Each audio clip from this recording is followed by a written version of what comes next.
దళిత బంధు ఇచ్చినా, రైతు బంధు ఇచ్చినా, కళ్యాణ లక్ష్మి తెచ్చినా, షాదీ ముబారక్ పంచిపెట్టినా, సచివాలయం కట్టినా, ప్రగతి భవన్ కట్టినా, ఇలాంటి వాటిని చూపించి మీరు ఎలాంటి నిరసన కార్యక్రమాలు చేయడానికి వీల్లేదు, ప్రజల హక్కు కోసం ఏర్పాటు చేసిన ధర్నా చౌక్ నుంచి బంద్ పెడితే వారు ఎవరికి దర్శనం ఇచ్చేవాడు కాదు, ఏ సమస్యలు వినేవాడు కాదు, ఏ విజ్ఞప్తులను తీసుకునేవాడు కాదు.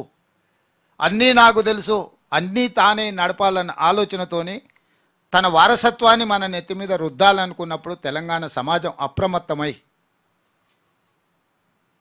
అన్ని పక్షాలు ఏకమై ఆనాటి సాయుధ రైతాంగ పోరాటాన్ని స్ఫూర్తిగా తీసుకొని ప్రజాస్వామిక వ్యవస్థలో ప్రజాస్వామిక బద్ధంగా జరిగిన ఎన్నికలలో మార్పు కావాలి, కాంగ్రెస్ రావాలి అన్న ఆలోచనతోని డిసెంబర్ 3, 2023 నాడు తీర్పు ఇవ్వడంతో 75 సంవత్సరాల తర్వాత మళ్ళీ అంతే ప్రాధాన్యతతో కూడుకున్న తీర్పు, ఈ ప్రాంత ప్రజలకు స్వేచ్ఛ మళ్ళీ ప్రజలే తెచ్చుకున్నారు.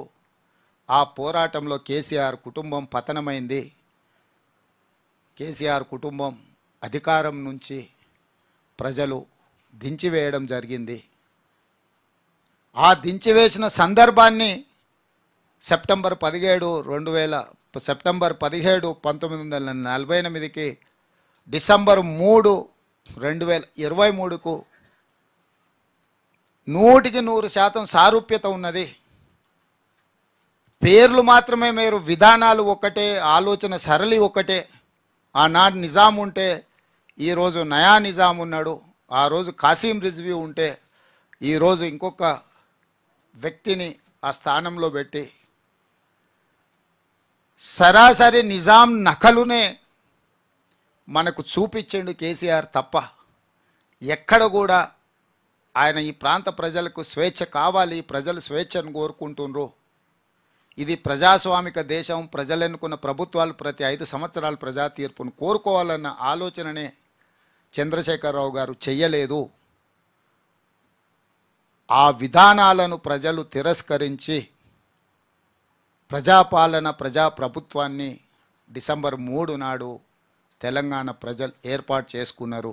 డిసెంబర్ 7 నాడు మేము బాధ్యత చేపట్టిన ఎల్బీ స్టేడియంలో. డిసెంబర్ 7 నుంచి మార్చి 17 వరకు 100 రోజులు పూర్తి చేసుకున్న సందర్భంలో ఇక్కడనే గతంలో మళ్ళీ అధికారం వస్తుందని చెప్పిన రోజు విన్న వాళ్ళు ఉన్నారు, నమ్మని వాళ్ళు ఉన్నారు. విన్న వాళ్ళను, నమ్మని వాళ్ళను అందరిని కూడా మళ్ళీ ఒకసారి కలవాలి.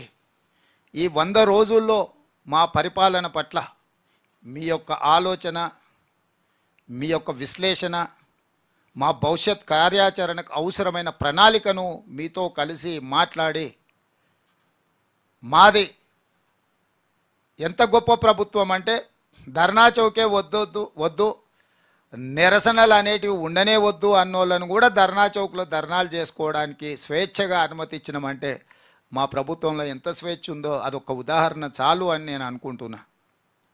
అందుకే ఈరోజు మిత్రులారా 100 రోజుల పరిపాలనలో 3 విభాగాలుగా నేను విశ్లేషించదలుచుకున్నా. ఒకటి సాంస్కృతిక పరమైన విధానం, 2 పరిపాలనపరమైన విధానం, 3 సంక్షేమము, అభివృద్ధి అనే నిర్ణయాలు. సాంస్కృతిక పరంగా ఏ ప్రాంతమైనా, ఏ ప్రజలైనా, ఏ జాతి అయినా సహజ సిద్ధంగా వారసత్వంగా సంక్రమించిన సంస్కృతిని వదిలేసుకున్న, సంస్కృతి మీద ఇతరులు దాడులు చేసినా ఈరోజు దేశంలోనే కానీ ప్రపంచంలో ఆధిపత్యం చెలాయించేవాడు మొట్టమొదట సంస్కృతి మీద దాడి చేస్తాడు. ఇప్పుడు చాలా ప్రాంతాలలో గత పాలకుల మీద యుద్ధం చేసి ఆ యుద్ధంలో రాజ్యాలు జయించిన వచ్చిన రాజులు గత రాజులు పాటించిన సాంస్కృతిక విధానాలను విధ్వంసం చేసే సంస్కృతి. ఎందుకంటే వాటిని విధ్వంసం చేయడం ద్వారా కొత్త సంస్కృతిని రుద్దాలి, ప్రభుత్వాలు మారినాయని ప్రజలకు సందేశాన్ని ఇవ్వాలన్న ఆలోచన. చంద్రశేఖరరావు గారు కూడా తెలంగాణ ఉద్యమం జరిగినప్పుడు ఉన్న విధానాన్ని ఆయన అధికారంలోకి వచ్చి ఆధిపత్యం చెలాయించడం మొదలుపెట్టినాక సహజ సిద్ధంగా వారసత్వంగా వచ్చిన తెలంగాణ సంస్కృతి సాంప్రదాయాలను కాలక్రమేణా కాలమరుగు చేసేసి తన ఆలోచననే మనకు రుద్దాలన్న విధానాన్ని వారు అవలంబించారు.